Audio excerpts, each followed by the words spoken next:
Le pont était brisé depuis des années, une poignée de planches tordues suspendues au-dessus d'un ruisseau presque gelé. Le vent s'y engouffrait comme dans un os creux, portant avec lui l'odeur de fumée lointaine et de neige qui allait tomber. Lina Carvé sentait le bois vibrer sous ses bottes usées à chaque pas qu'on lui imposait. On ne la tirait pas vraiment, on la poussait, comme on pousse un sac de grains vers la remise.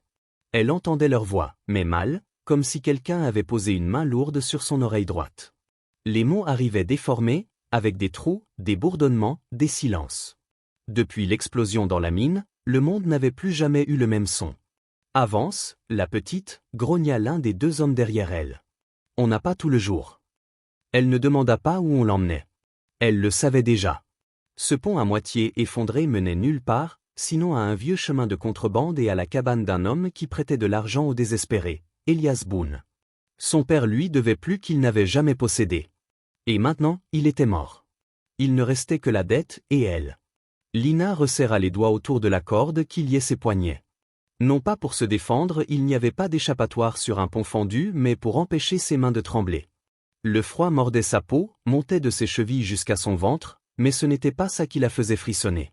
C'était cette idée simple, brutale, on la livrait. Comme un paquet dont on se débarrasse. À mi-pont, un des hommes s'arrêta. Ses bottes raclèrent le bois. Elle sentit la vibration distincte dans le sol, alors même que ses oreilles ne saisissaient pas toutes ses paroles. « Regarde-la » dit-il avec un rire sans joie. À moitié sourde, maigre comme un clou, et on doit quand même marcher tout ce chemin pour elle. L'autre renifla. Boone prend ce qu'on lui donne. Et une fille, même abîmée, ça vaut toujours quelque chose.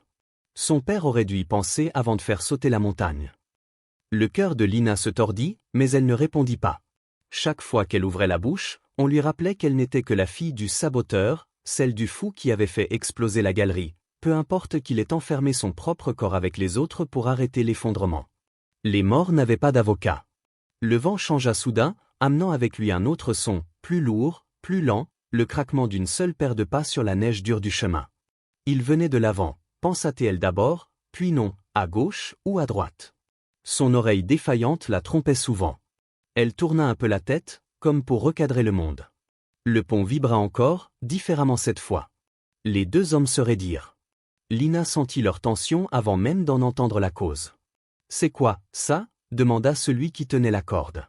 Son compagnon jura entre ses dents. « C'est lui. » Elle ne sut pas si le pronom désignait Boone ou un autre, mais les doigts sur sa nuque se desserrèrent légèrement. Elle profita de cet infime répit pour respirer plus profondément. Le froid brûla ses poumons. Elle leva enfin les yeux. Au bout du pont, là où le bois abîmé retrouvait la terre ferme, se tenait un homme seul. Grand, manteau long fermé jusqu'au cou, chapeau baissé qui lui ombrageait le visage. Il ne bougeait presque pas, comme un arbre planté au milieu du chemin. On aurait dit qu'il laissait le vent passer autour de lui sans le toucher. Lina ne reconnaissait pas son visage, mais sa silhouette, oui. Elle l'avait déjà aperçu, de loin, sur la place du village ou près du comptoir du maréchal Ferrand, toujours un peu à l'écart. On l'appelait Jonah Creed. Certains disaient qu'il parlait moins qu'une pierre. D'autres assuraient que lorsqu'il ouvrait la bouche, les hommes les plus bruyants se taisaient.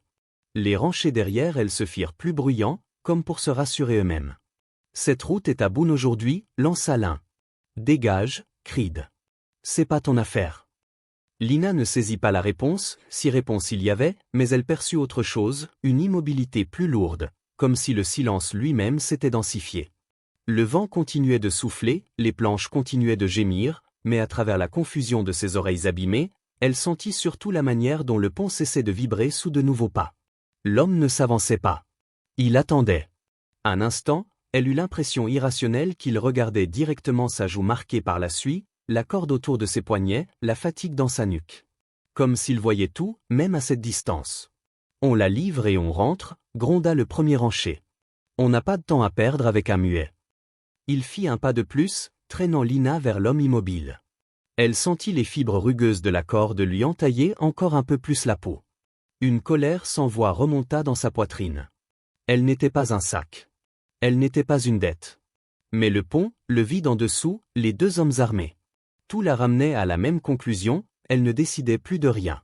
Pourtant, à chaque pas, la silhouette de Jonah Creed se faisait plus nette. Elle distingua le bord usé de son manteau, la poussière claire qui blanchissait le bas de son pantalon, les mains ouvertes et vides le long de son corps. Pas d'arme visible. Pas de geste de défi. Rien qu'une présence qui refusait de s'écarter. Les ranchers ralentirent malgré eux. Tu comptes rester planté là, cracha l'un. On escorte juste ce qui nous revient. Cette fois, même l'oreille blessée de Lina capta la voix de Jonah. Grave, peu forte, mais incroyablement nette, comme si chaque syllabe avait été choisie avec soin. Ce qui vous revient, ce sont vos dettes, dit-il. Pas elle. Le pont sembla se contracter sous leurs pieds. Un oiseau noir s'envola d'un arbre nu, son cri se perdit dans le souffle du vent. La corde tira brusquement sur les poignets de Lina quand le rancher derrière elle fit un mouvement en avant. Elle sentit alors un changement dans l'air. Jonah glissa une main dans son manteau. Le bruit du cuir frottant contre la toile lui parvint distinctement, malgré le bourdonnement constant dans sa tête. Derrière elle, le cliquetis d'un revolver qu'on décroche d'un étui résonna contre le bois. Sur le pont brisé, entre le vide et la terre, Lina se retrouva prise au milieu, son souffle suspendu. Elle ne savait pas si l'homme silencieux allait parler encore, ou si le prochain son qu'elle entendrait serait celui d'un coup de feu. La neige tombait en silence quand Jonah l'emmena hors du pont.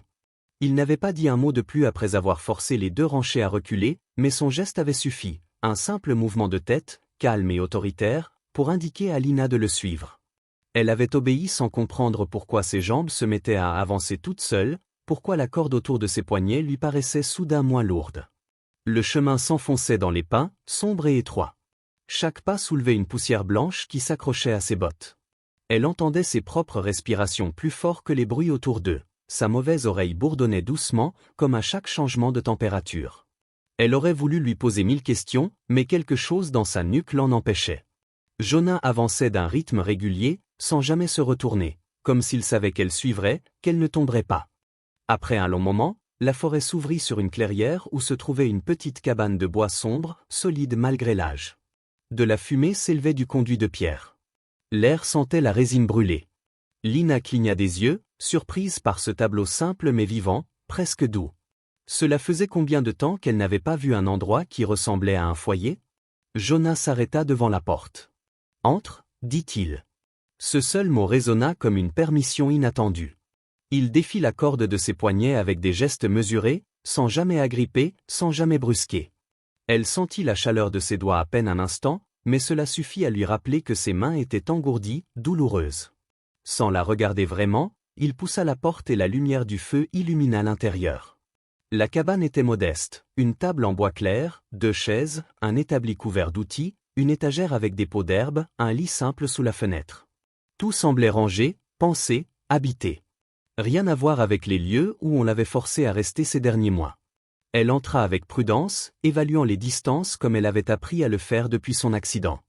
Jonah referma la porte derrière eux et le crépitement du feu devint le seul son fixe. Elle posa la main sur le dossier d'une chaise pour s'ancrer. « Assieds-toi » dit-il simplement. Elle acquiesça. Il remplit un bol d'eau chaude, attrapa un morceau de tissu propre, puis s'agenouilla sans prévenir. Lina se raidit. « Je veux seulement nettoyer ça » murmura-t-il en désignant la marque rouge autour de ses poignets. Elle hésita, mais ses mains tremblaient encore. Alors elle laissa faire. Le tissu chaud pressé contre sa peau la fit frissonner.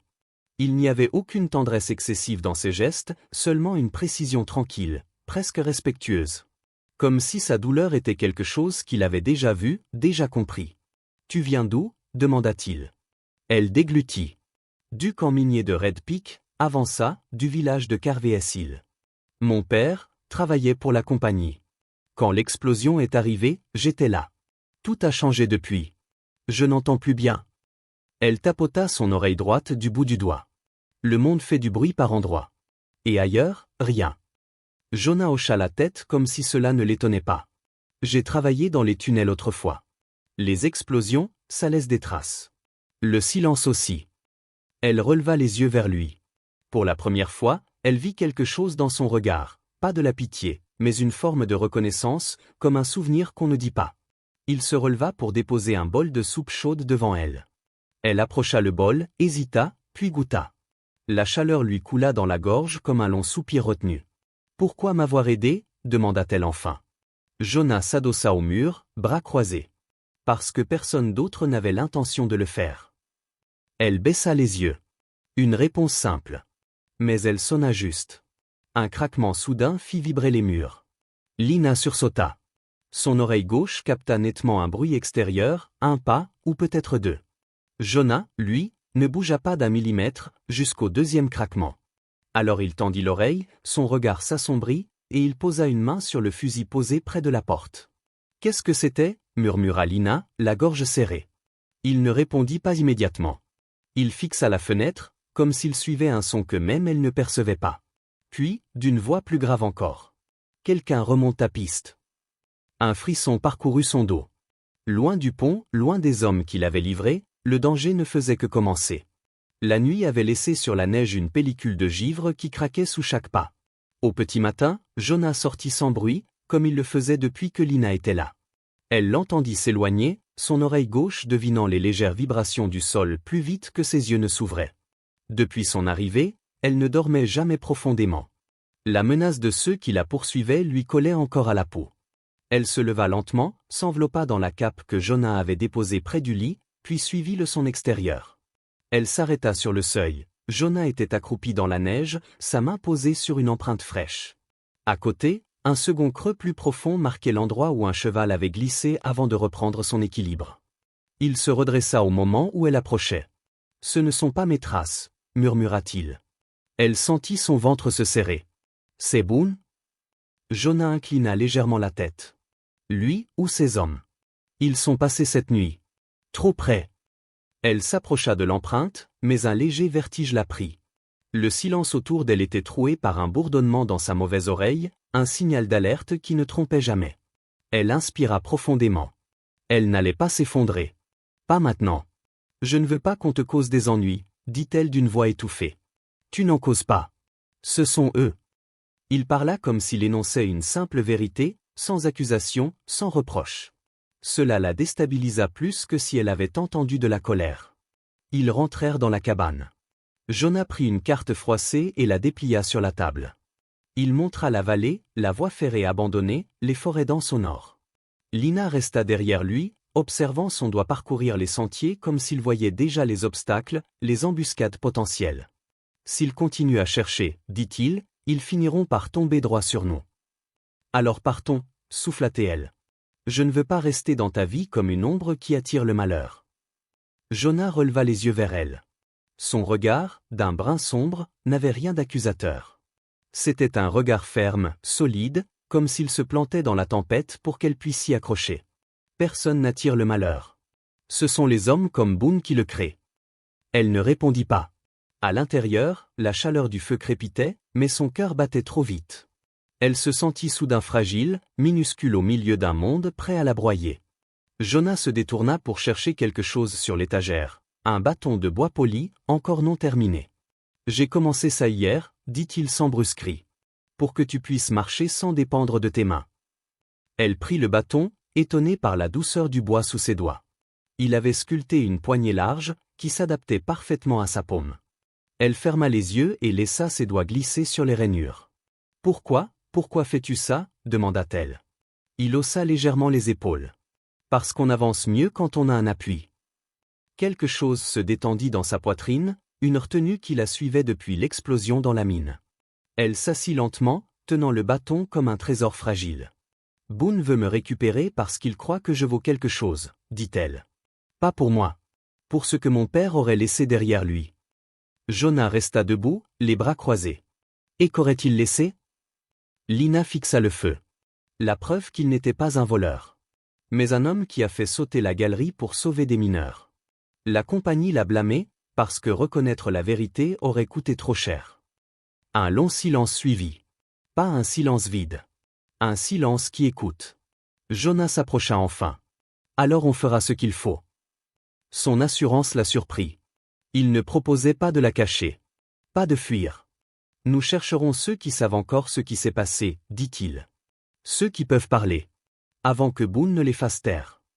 Elle releva les yeux, un souffle de détermination glissant entre ses côtes. Et si je ne suis pas assez forte? Il secoua la tête. Tu le es déjà. Tu ignores juste jusqu'où. À travers la fenêtre, un coup de vent fit trembler les branches. Dans la neige, une nouvelle trace apparut, pas fraîche, mais pas ancienne non plus. Jonah l'avait vue avant elle. Boone ne veut pas ton argent, Lina. Sa voix, basse, vibra dans la pièce comme une vérité froide. Il te veut toi. Et à cet instant précis, elle comprit que la seule façon de s'en sortir serait d'affronter ce qu'elle fuyait depuis trop longtemps. La route vers Smoke Hollow était une longue entaille grise entre les arbres, sinueuse et glacée, où chaque souffle d'air semblait porter une menace. Jonah marchait devant, son pas solide ouvrant la trace dans la neige. Lina suivait de près, son nouveau bâton planté dans la poudreuse à un rythme régulier. Plus ils avançaient, plus la tension se faisait sentir, comme si la forêt elle-même retenait son souffle. Smoke Hollow apparut d'un coup, une petite ville serrée autour d'une ancienne mine, ses maisons couvertes d'une couche de suie qui ne partait jamais vraiment. Au loin, la cheminée du haut-fourneau crachait une fumée lourde qui retombait sur les toits comme un voile d'ombre. Lina eut un frisson rien qu'en entendant le marteau du forgeron résonner, un écho trop proche des explosions qu'elle n'avait jamais oublié. « On va trouver Clara en premier », dit Jonah sans se retourner. Elle hocha la tête, mais son cœur battait trop vite. Clara Jennings travaillait dans une petite pension au bord de la rue principale. Quand ils entrèrent, l'odeur de savon, de graisse et de poussière humide envahit l'air. Une femme aux cheveux bruns attachés en chignon levait les yeux d'une pile d'assiettes, et au moment où son regard croisa celui de Lina, le temps sembla s'arrêter. Clara devint livide. « Lina Carvey » souffla-t-elle comme si elle voyait un fantôme. Lina sentit ses jambes trembler, mais elle avança malgré tout. « Vous étiez là, Clara. Le jour de l'explosion.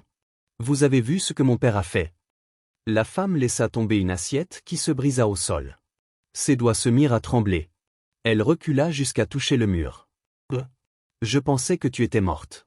Tout le monde disait que Boone t'avait récupéré. » Jonah, resté près de la porte, murmura « Quelqu'un d'autre peut vous entendre. Parlez vite. » Clara essuya ses mains sur son tablier, ses yeux brillants d'une peur ancienne. « Ce que ton père a fait. » Sa voix s'étrangla.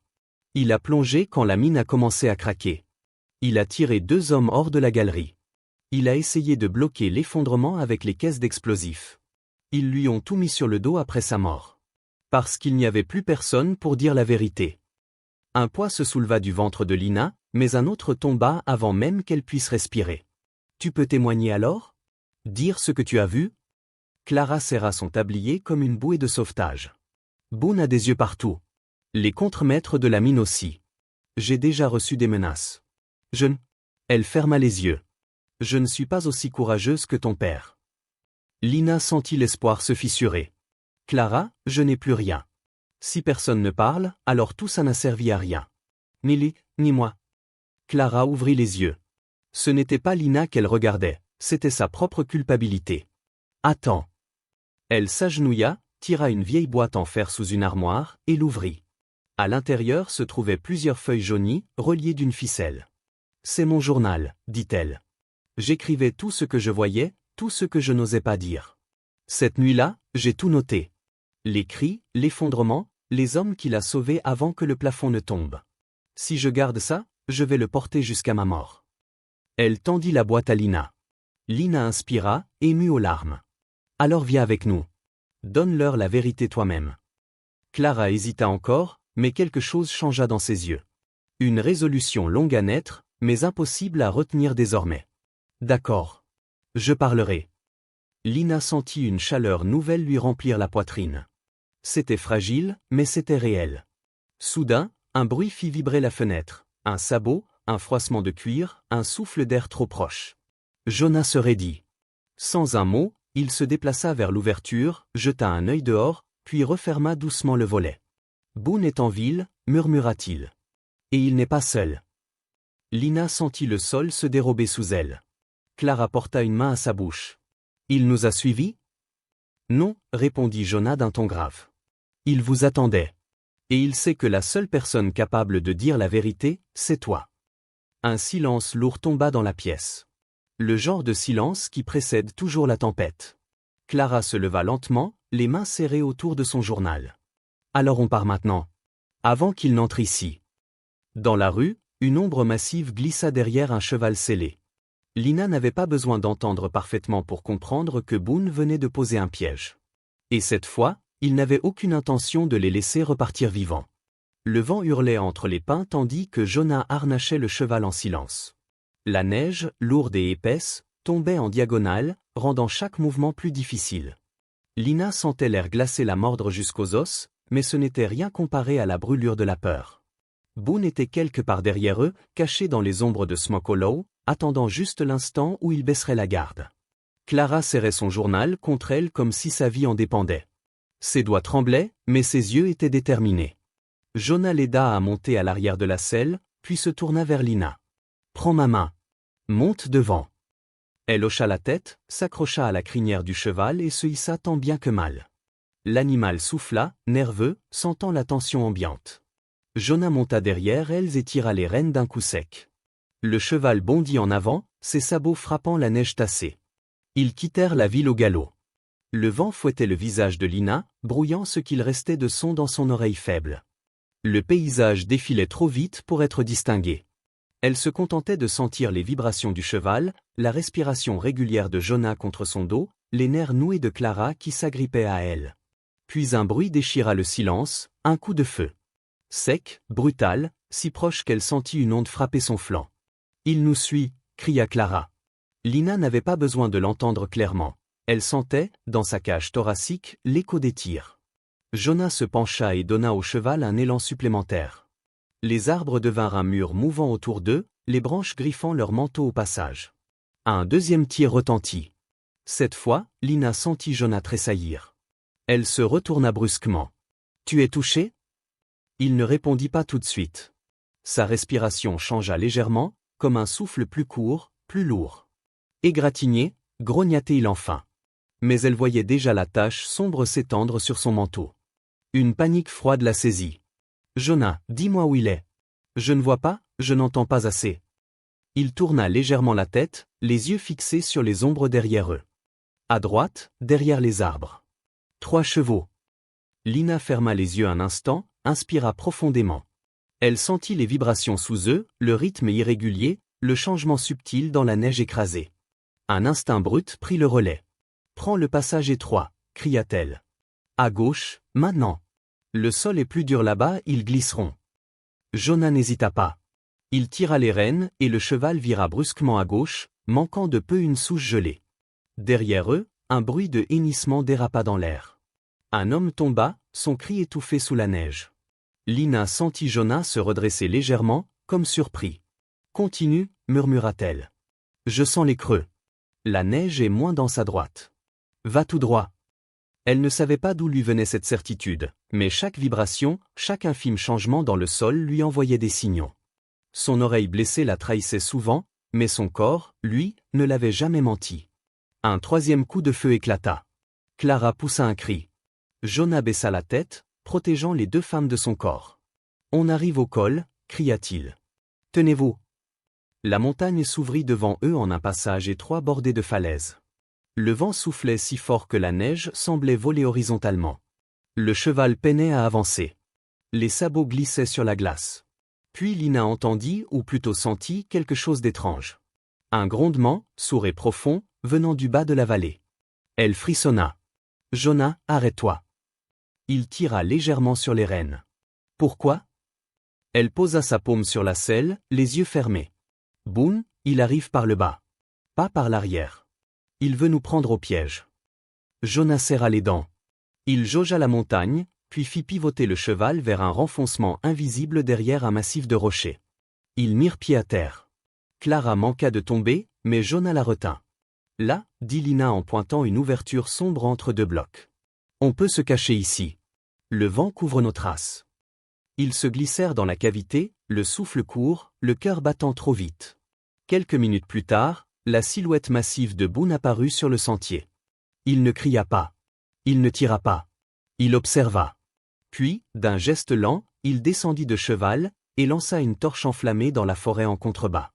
La neige s'illumina d'un reflet orangé alors qu'un énorme PN de forêt s'embrasait. Lina porta la main à sa bouche, horrifiée. Jonah murmura. « Il brûle la montagne pour nous déloger. » Et dans la lueur sinistre des flammes, Boone leva enfin la tête. Son regard se planta droit dans leur direction, comme s'il savait exactement où ils se cachaient. La chasse venait de commencer. Le matin arriva sans lumière. Une brume pâle recouvrait la montagne, étouffant les sons, brouillant les formes. Ils sortirent de la cavité avec prudence, leurs vêtements imprégnés de fumée, leurs visages rougis par la chaleur de l'incendie qui avait ravagé la forêt toute la nuit. Jonah marchait lentement, chaque pas lui arrachant une grimace qu'il tentait de cacher. La balle l'avait frôlé, mais la perte de sang commençait à peser. Lina le soutenait du mieux qu'elle pouvait.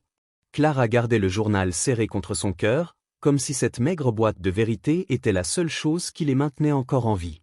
En contrebas, la silhouette du palais de justice se dessinait enfin. Un petit bâtiment de briques, 2 fenêtres étroites, un drapeau usé par le vent. Rien de grandiose, et pourtant, c'était là que tout se jouerait. Ils atteignirent la porte arrière avant que la ville ne s'éveille. Jonah frappa une fois, puis une deuxième. Le shérif apparaît, encore ensommeillé, un foulard autour du cou. Creed, dit-il, surpris.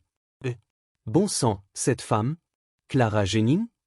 Clara fit un pas en avant. Ses yeux tremblaient, mais sa voix non. Je suis venu dire la vérité. Plus rien ne me fera reculer. Le shérif hocha la tête, puis les fit entrer. La salle était vide, seulement quelques bancs de bois et une odeur de froid rance.